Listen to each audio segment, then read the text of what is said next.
So friends, बिना किसी देरी के शुरू करते हैं आज की अपनी इस बेहतरीन वीडियो को। अगर आप भी अपनी इंग्लिश को इम्प्रूव करना चाहते हो तो बस इस वीडियो को एंड तक जरूर देखना, आपको बहुत कुछ सीखने को मिलेगा।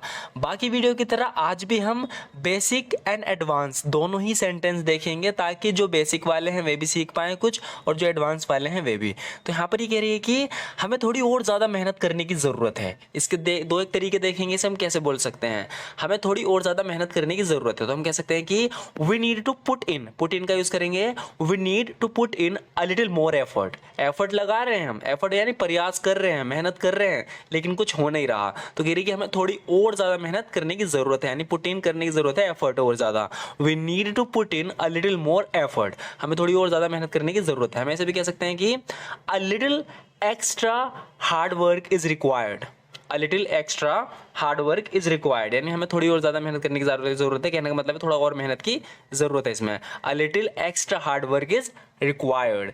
या हम कह सकते हैं कि let's push ourselves a little further. यहाँ पर इसका क्या मतलब है? Let's push ourselves a little further, यानी कि जो हम कर रहे हैं ना थोड़ा और पुश करो। पुश करने का मतलब है थोड़ी और मेहनत करो। यहाँ पर let's push ourselves a little further.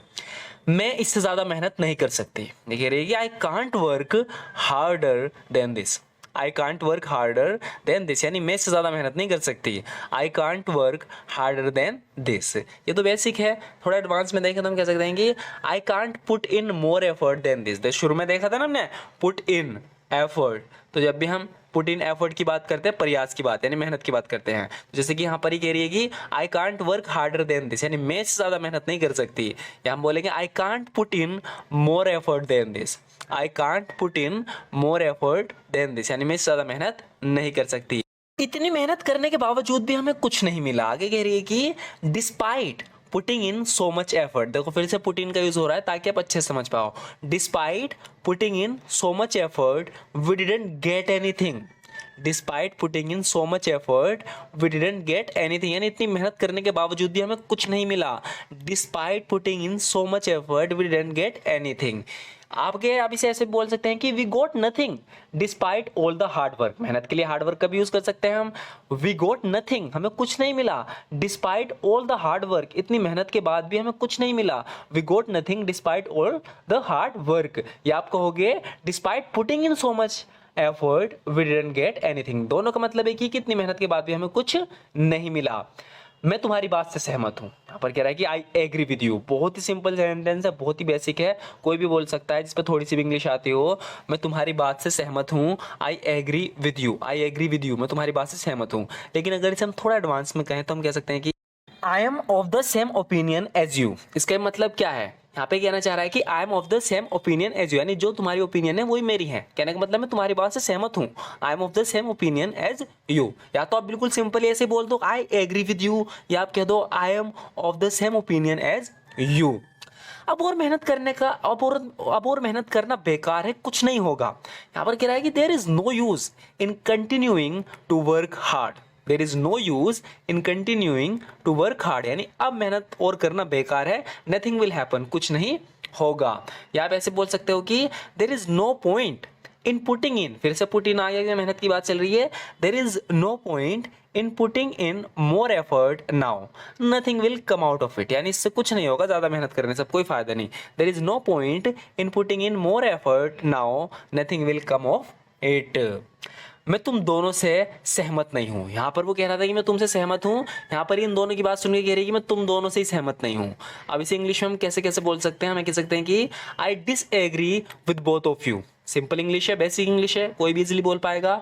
I disagree with both of you, मैं तुम दोनों से ही असहमत हूं, यानी मैं तुम दोनों से सहमत नहीं हूं।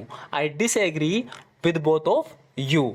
या आप कह सकते हो कि I don't agree with either of you. I don't agree with either of you, इसका मतलब है कि मैं तुम दोनों से सहमत नहीं हूं। I don't agree with either of you.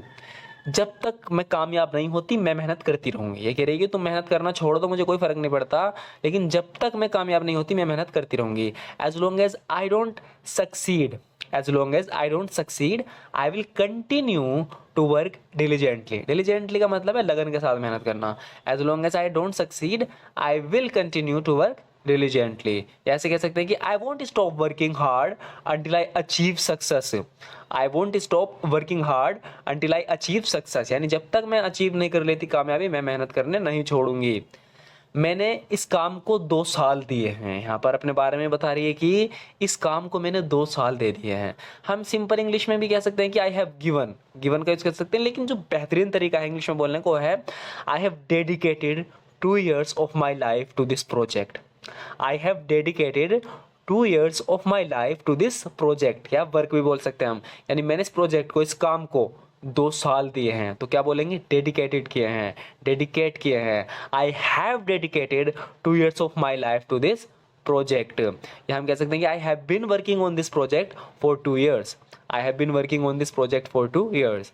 मैंने भी अपनी ज़िंदगी के 5 साल दिए हैं इस काम को। अब फिर से देने की बात चल रही है, यानी कि डेडिकेट किए हैं। I have also dedicated 5 years of my life to this work.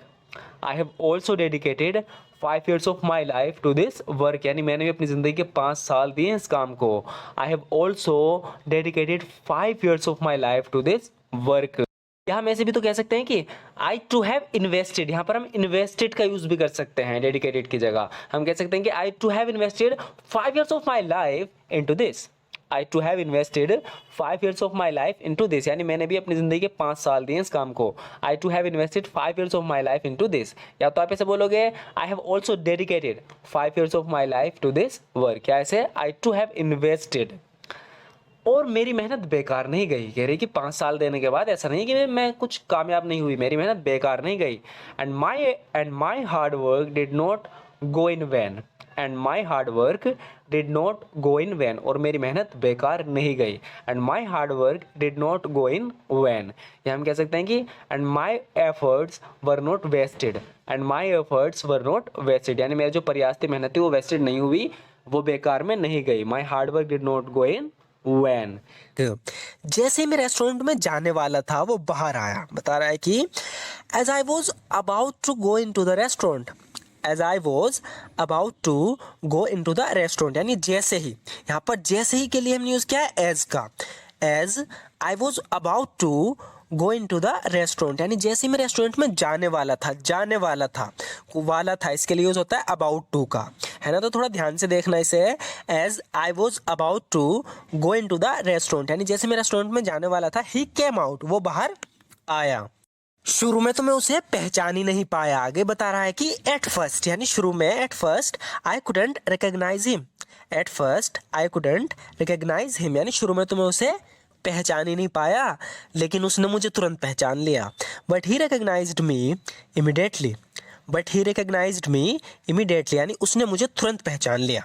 But he recognised me immediately, उसने मुझे देखते ही हाथ मिलाया और गले से लगा लिया। बता रहा है कि as soon as he saw मी, यानी जैसे ही उसने मुझे देखा, जैसे ही, इसके लिए हम बोलेंगे एज सून एज, यानी उसने मुझे देखते ही या उसने मुझे जैसे ही देखा। As soon as he saw me he shook hands and hugged me. As soon as he saw me, he shook hands and hugged me.